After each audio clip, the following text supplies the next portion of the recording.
Funzanga munago umuntu ashaka gufata ibyo kwiri. Umuntu aba yaraye mu kabari.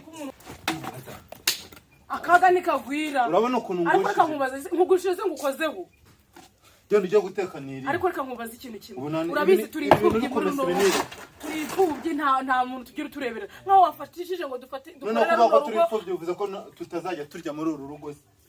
Ubu ngubu watetse. Wala se iki kintu wamfashije hano mu rugo utambeshye. Nagufashe iki se? Useka ahubwo nirire. Ndetse sindi musaza wawe. Ne musaza wawe ndi umugore wawe. Ariko niba utari mugore utari mugore. Ariko nibaza nk'ababyeyi baca ahantu baryamye. Nibaza ahantu baryamye. Ni ihe shusho nziza uri kubereka. Uyu ndacyuye abagore uburi mu nzu. Wagiye umbabara. Ibi bintu ntuzongera kubisubiramo. Je nago mbere yo kunezeza ababyeyi bandi urumva. Mbere yo kwinezeza ngewe ubwanjye. Yo nkwe y'agacupa nkabona umwana mwiza ibyo biba bibaye. Ibindi bombwiranye nago mbizi. Nago bereye genda ujya guteka nirire. Ibutongo njye natagana gusota.